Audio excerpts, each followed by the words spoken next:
Middle east में Israel और Hamas के बीच चल रहे युद्ध में आखिर वो मोड़ आ ही गया है जिसको सबकी आशंका थी। कल रात ब्रिटेन और अमेरिका ने हाउती रिबेल्स के कई ठिकानों पर यमन में हमले किए।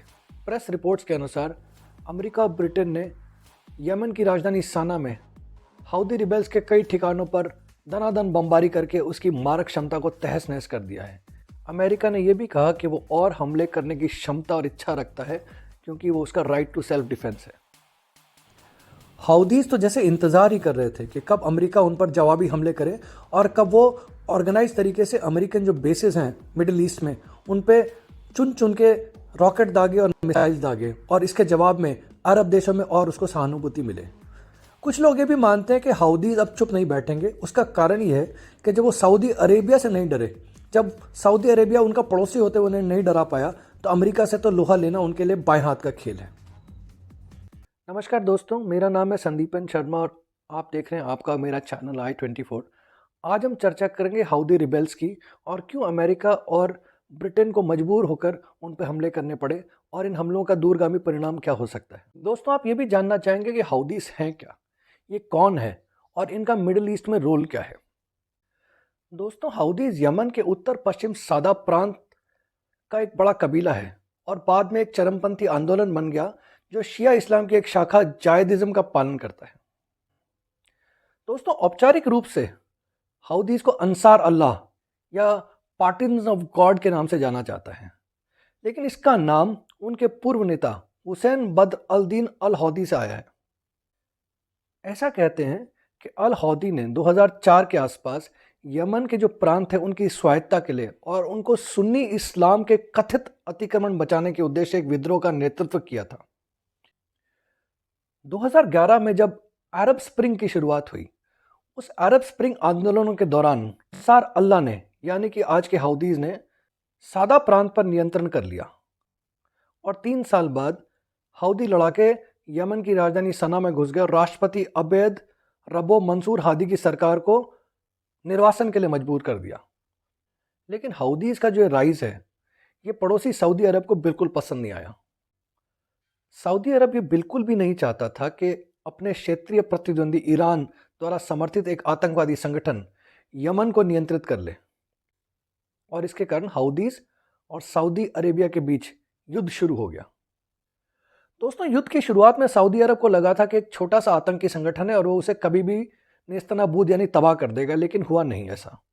अमेरिका, ब्रिटेन और कई अन्य देशों के समर्थन के बावजूद और इन देशों ने सऊदी को लड़ाकू विमानों और बमों से लैस किया था। इस मदद के बावजूद सऊदी अरेबिया और हाउदीज के बीच संघर्ष काफ़ी लंबा चला और इसका सऊदी अरेबिया को बड़ा नुकसान हुआ और ये उस देश के लिए बड़ा महंगा भी साबित हुआ। जब ये युद्ध सऊदी अरेबिया को महंगा साबित होने लग गया तो जीत की बहुत कम उम्मीद के कारण सऊदी क्राउन प्रिंस मोहम्मद बिन सलमान ने अपने सैन्य अभियान को एक तरीके से समेट लिया और पिछले साल हाउदीज के साथ शांति वार्ता का प्रस्ताव किया। तो ये तो है छोटा सा इतिहास हाउदीज का और उनके यमन पे शासन का। अब दोस्तों, हाउदीज जो है वो इजराइल के दुश्मन हैं और वो पैलेस्तीन को अपना साथी मानते हैं। जब से हमास और इजराइल के बीच में युद्ध शुरू हुआ, हाउदीज ने ये चेतावनी दे डाली थी कि वो इस युद्ध में कभी भी प्रवेश कर सकता है और इस चेतावनी को उन्होंने सिर्फ शब्दों तक सीमित नहीं रखा।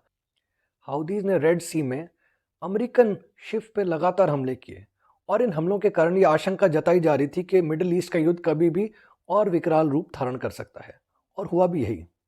तो दोस्तों, अब आगे क्या संभावना है। यमन बेशक एक बड़ा ही गरीब देश है, लेकिन मिडिल ईस्ट में इसकी बड़ी स्ट्रैटेजिक इंपॉर्टेंस है यानी सामरिक महत्वता है। इसकी महत्वता का कारण है बाब अल मंदब स्ट्रेट, जिसे द गेट ऑफ ग्रीफ भी कहते हैं। दोस्तों, यमन जो है वो इस स्ट्रेट यानी पानी का एक लंबा टुकड़ा उसका ईस्टर्न साइड है और ये ईस्टर्न साइड रेड सी की एंट्रेंस है और इसे दुनिया में सबसे इंपॉर्टेंट शिपिंग लेन्स में से एक माना जाता है। रेड सी पर हमलों के कारण हाउदीज ने दुनिया के 20% शिपिंग कारोबार को ठप कर दिया था और उनके हमलों के कारण करीब करीब $200 बिलियन का शिपिंग कारोबार ठप हो गया था।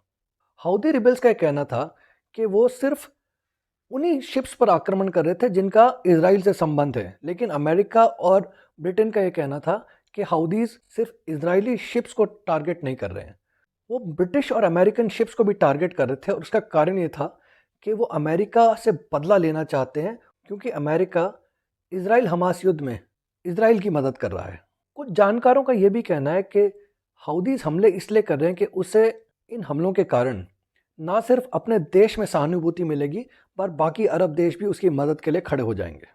आगे संभावना ये है कि हाउदीज अपने हमले और जोर शोर से जारी रखें। इसके अलावा एक संभावना ये भी है कि जो लेबनीज मिलिशिया है, जिसे हिजबुल्लाह कहते हैं, जो लेबनान और इजराइल की सीमा पर तैनात है, वो अपने हमले और तेज़ कर सकता है इजराइल पे, और इन हमलों के जवाब में इजराइल को भी पलटवार करना पड़ सकता है। अब अगर हिजबुल्लाह और इजराइल के बीच में तनातनी और बढ़ती है, तो ये तनातनी युद्ध का स्वरूप भी ले सकती है, और ये युद्ध दुनिया के लिए काफ़ी घातक हो सकता है। उसका कारण है कि हिजबुल्लाह के पास ना सिर्फ एक ट्रेंड आर्मी है जो इजराइल में घुस के इजराइल पर आक्रमण कर सकती है, बल्कि उसके पास एयर डिफेंस और मिसाइल्स की भी मारक क्षमता है, और इस मारक क्षमता से इजराइल को डर लगता है।